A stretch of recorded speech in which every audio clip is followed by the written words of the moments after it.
From a very young age, Melissa learned a painful truth. Not every family loves equally. In her household, affection was never distributed fairly. Her older brother, Brandon, 3 years her senior, was the golden child. Every word he spoke was gospel, every action praised, even the smallest of gestures. Meanwhile, Melissa was the quiet shadow in the background, noticed only when chores needed to be done or when someone had to be compared to Brandon to further glorify his achievements. One memory stood out more than the rest: Christmas when she was 7. Brandon unwrapped the biggest box under the tree to reveal an expensive remote control race car. He squealed with excitement and ran circles around the living room, while their mother, Helena, beamed with pride, capturing every second on her phone. Melissa sat patiently, not daring to hope too much. Her gift? A gray t-shirt with a plumber company logo on it, clearly from the clearance bin, price tag still on, $2.99.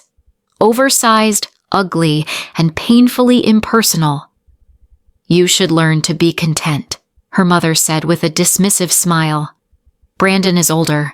He needs more important things."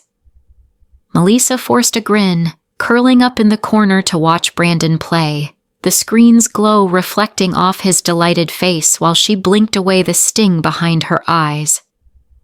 Holidays never got better. For Brandon's 16th birthday, the family hosted a lavish outdoor party, live band, rented tents, fireworks, and a brand new Jeep with a big red bow. Practically the entire neighborhood showed up. For Melissa's 16th, she invited 2 close friends over for frozen pizza under the dim yellow bulb in their living room. Her birthday present was a plain notebook and a generic ballpoint pen, the kind given away for free at career fairs. "You're practical," her father Gregory said. "You don't need anything flashy." She came to realize she wasn't part of her family's future vision. When Brandon entered college, her parents paid for everything: tuition, dorms, even a monthly allowance. They visited often, sent care packages, and praised him endlessly. Melissa? She got a stack of student loan forms and a lecture on learning to be independent. No one asked if she had food to eat, if she was exhausted from juggling jobs, or if she was okay being alone in a cold, cramped dorm. She once believed that if she worked harder, she'd earn their love. But the harder she tried, the more invisible she felt. All she wanted. College years for Melissa were unlike anyone else's. While her classmates complained about strict professors or hard exams, Melissa faced something heavier: the relentless burden of money. Her brother Brandon, as always, had his tuition fully paid by their parents. He had a car, a furnished dorm, and a monthly allowance. Meanwhile, Melissa was working back-to-back shifts, mornings as a cafe waitress, nights at a nearby bakery, just to afford textbooks and groceries. She applied for student loans, chased down scholarships, and pushed her limits to survive. There were nights when she fell asleep at her desk in exhaustion, and mornings when she dragged herself to class despite a fever. She once went 2 weeks eating instant noodles just to afford the electric bill, and still, no one called to ask how she was. In the family group chat, she was little more than a silent member. The updates revolved around Brandon, his vacation photos with his girlfriend, their mother Helena showing off the remodeled kitchen, or their father Gregory bragging about Brandon's new car. Melissa's occasional messages, simple check-ins like, "Hope everyone's doing well," were met with a few vague smiley emojis and then ignored. As graduation approached, Melissa didn't expect much. She didn't need a party. She just wanted a meal together, a word of encouragement, maybe a proud smile.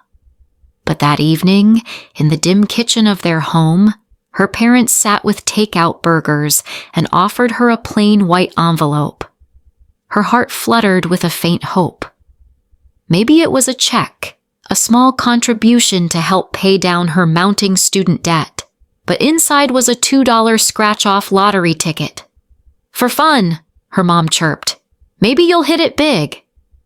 Melissa smiled faintly, folded the ticket, and tucked it into her coat pocket. She said nothing, but something inside her quietly broke. There was no "congratulations," no hug, no "we're proud of you." Her years of sacrifice, working late nights, pushing through sickness, hiding her pain, went unnoticed. Her dreams, her efforts, her silent struggles, none of it mattered.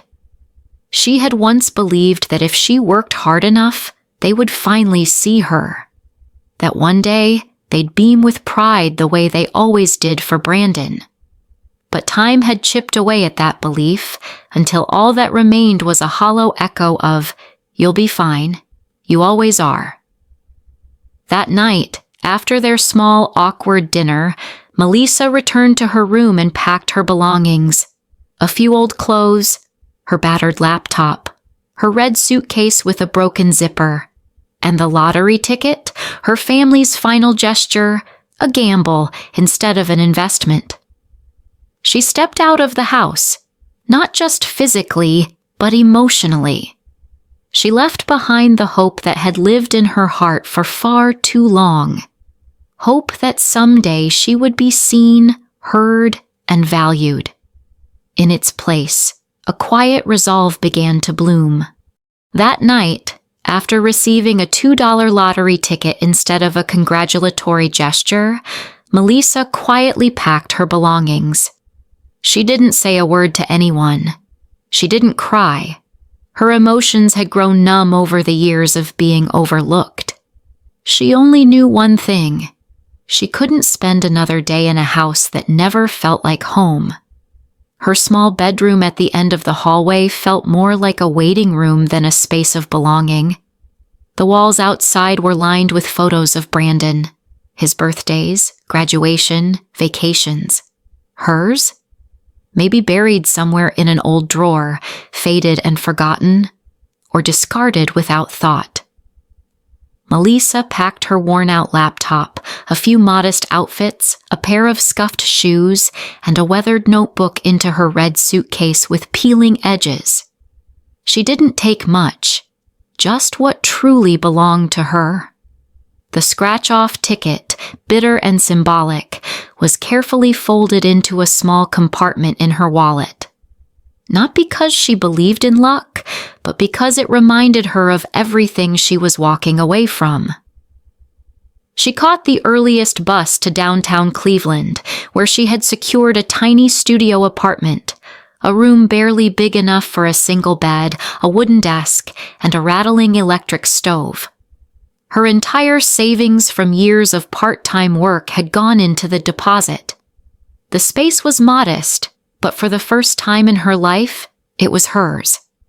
Those first few nights alone, Melissa was haunted by old echoes. Brandon needs more. You're practical. Learn to be independent. The phrases looped in her mind as she lay awake in the dim glow of the streetlights outside. But instead of breaking her down, she wrote, in her journal, on scraps of paper, along the margins of her old notebook, as a quiet rebellion, a way to breathe. By day, Melissa worked as a marketing assistant at a small billboard agency. At night, she returned to the bakery, a job she had mastered during college. She came home sore, her feet aching and her hands smelling of flour and fryer grease, but her heart felt lighter. There was no judgment, no comparisons, no one telling her she should just be grateful. No one asked how she was doing, but no one demanded she be someone she was not. For the first time, Melissa felt a strange, unfiltered freedom. Poor, tired, but undeniably free. Life was not easy, but with each passing day she grew stronger. She learned how to fix leaking faucets, how to cook with a temperamental stove, how to keep going even on the most draining days, and above all, she learned to validate herself. One night, while searching a drawer for spare coins to pay a late electricity bill, her fingers brushed the edge of the lottery ticket. Still there, buried under a few coins and a dried-out pen. She picked it up and stared at the silver strip, untouched since graduation night. For the first time, she didn't feel insulted. She felt curious. "Maybe I'll just try," she whispered. Not because she needed to win, but because she was no longer afraid to lose. It was a quiet Friday night. After a grueling shift at the bakery, Melissa returned to her tiny studio apartment. She hung her coat, turned on the dim overhead light, and collapsed into her chair. The room was unchanged, simple, quiet, a little cold. Outside the window, a weak yellow glow from the streetlight flickered onto the pavement. On the table, an overdue electricity bill sat waiting, reminding her that rest wasn't free. She was about to brew a cup of tea when her eyes caught a glimpse of the small drawer under the desk. She paused. Inside that drawer, where she kept loose change, dead pens, and random notes, lay the same $2 lottery ticket her mother once gave her with a casual smile and a dismissive, "Maybe you'll hit it big." She had never scratched it. To her, it wasn't hope. It was humiliation, a cheap replacement for recognition. But tonight, something in her stirred. Not ambition, not hope, but fearlessness. Melissa took the ticket out, laid it flat on the table, and opened her phone to check the Ohio Lottery website. As she searched the instructions, a buzz interrupted her, a message from the family group chat. Brandon had just posted a photo standing beside his fiancée in front of a new home, next to a wooden sign that read, "Playground for our firstborn, coming soon." Her parents had replied, "So proud. Brandon's going to be a dad." Not a single word to her.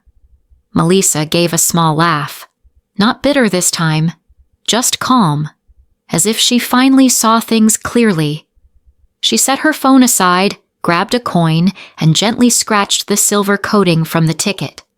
One by one, the numbers appeared. 0, 8, 14, 27, 33, 42, 56. She entered them on the official site, held her breath. Then the screen flashed a message. "Congratulations! You've won the jackpot, $134 million. She froze. The room held its breath with her.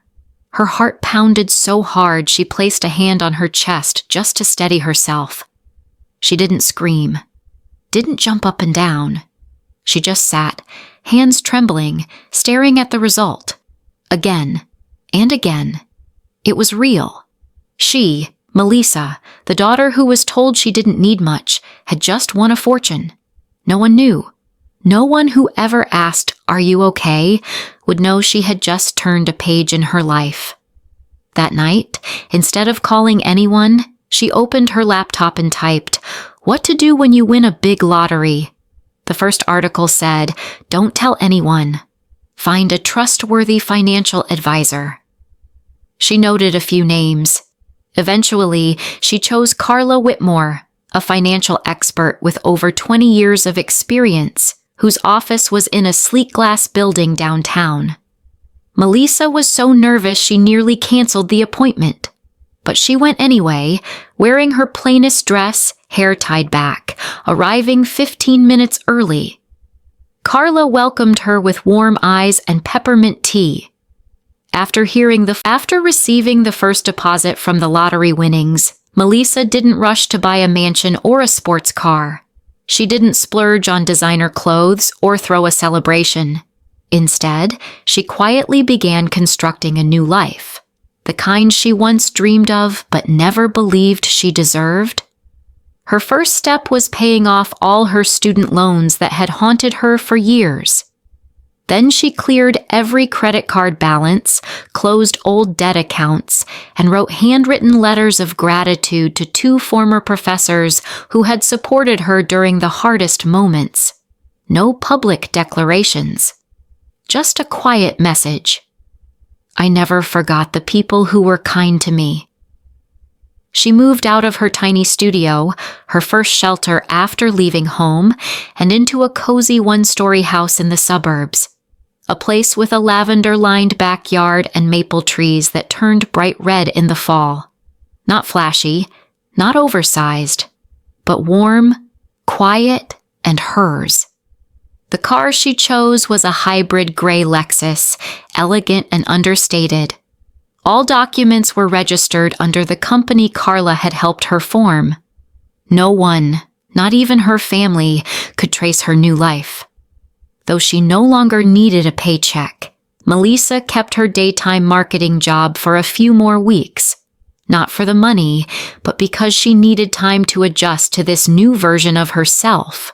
A woman no longer pushed into the background. She quit her evening bakery job immediately, leaving behind a handwritten note and a small check for the owner to upgrade the cake display.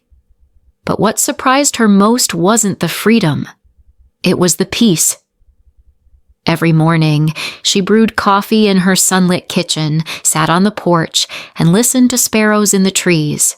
There were no overdue bills, no passive-aggressive texts from her mother, no comparisons to Brandon, just her, and silence.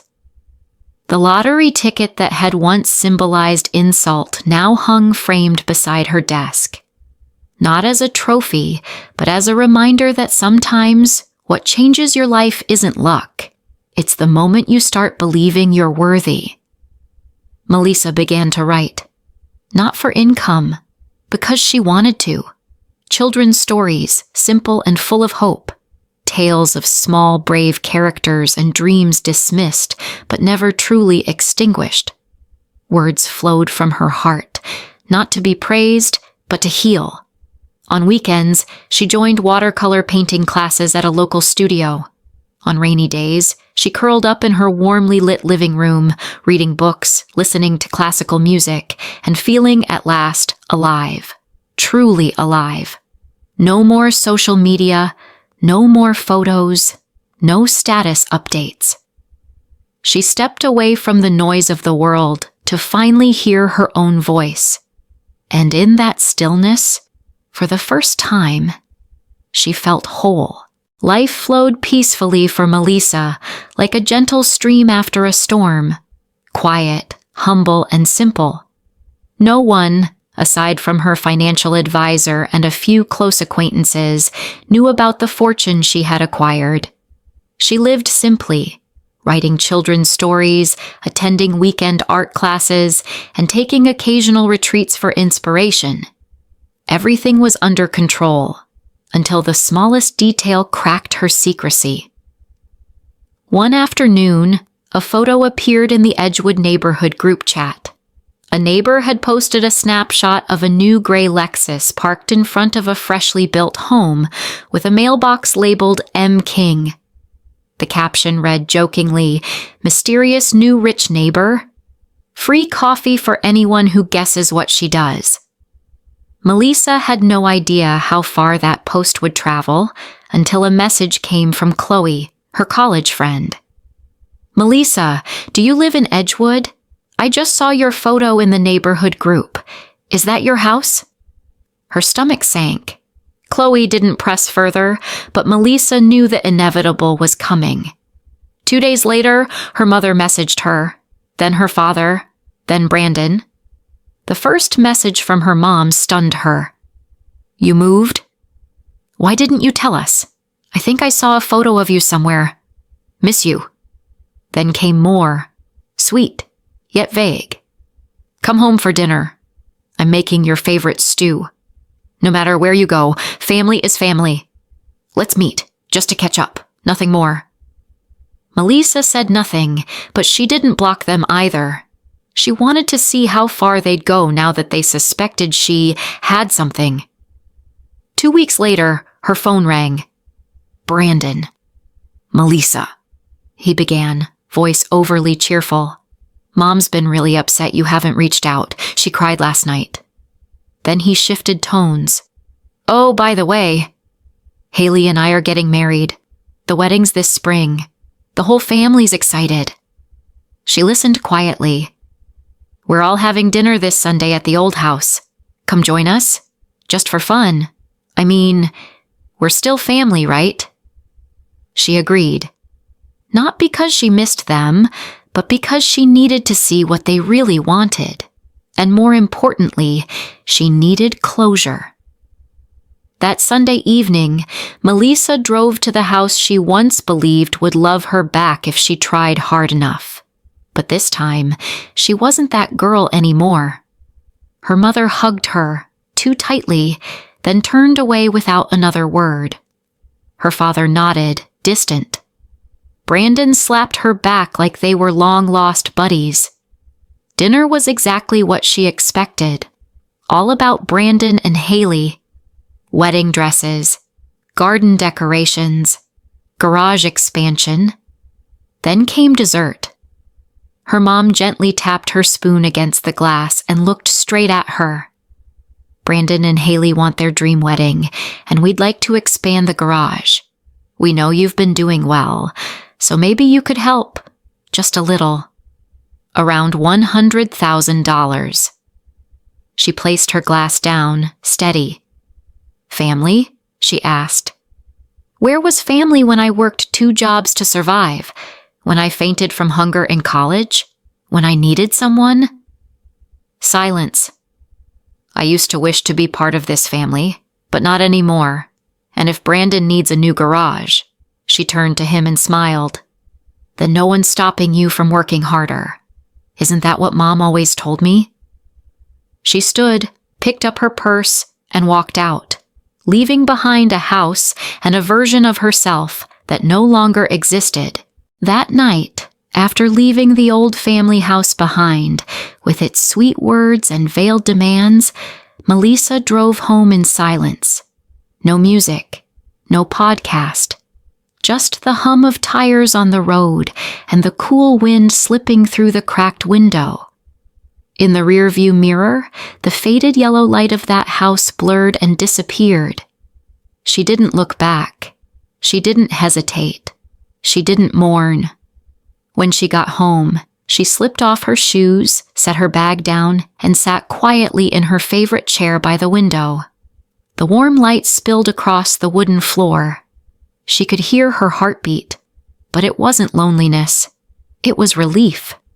Deep, profound relief, as though a long-held weight had finally lifted. She wasn't angry. She didn't feel betrayed. She had simply let go of hope. The next morning, her phone buzzed again and again. Messages from her mother, father, and Brandon poured in. "You really hurt me. Family is forever. How could you say those things? We just needed a little help. It wasn't a big deal."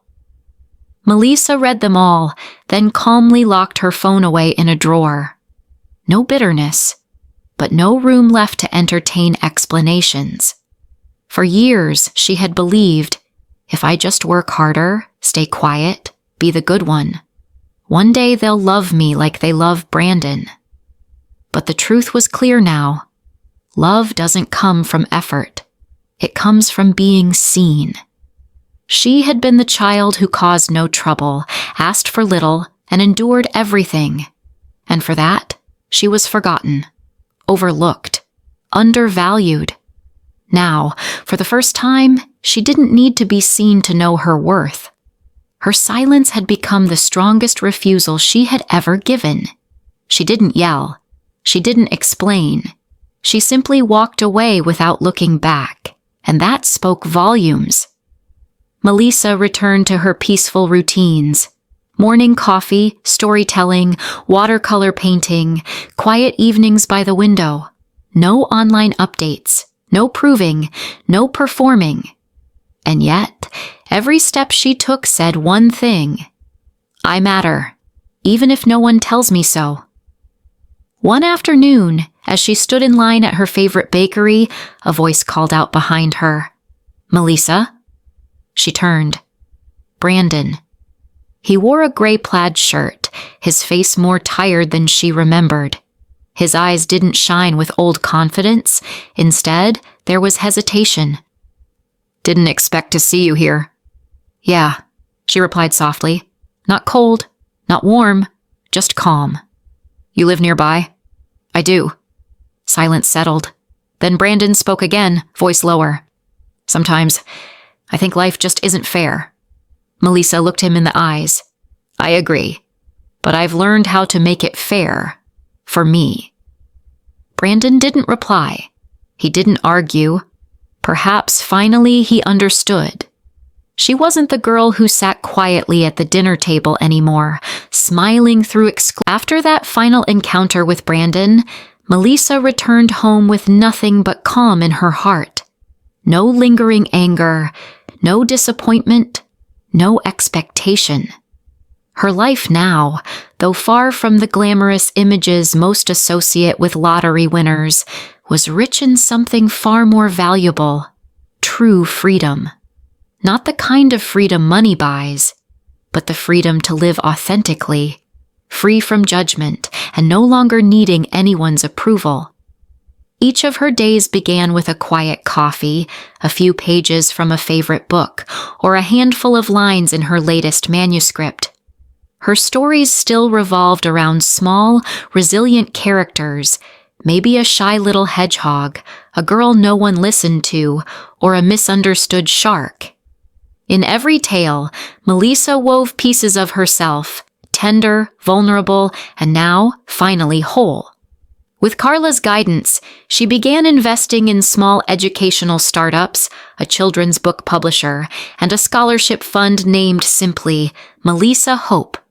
She made no public announcement. She didn't need her name on banners, because real value doesn't require spotlight, only purpose.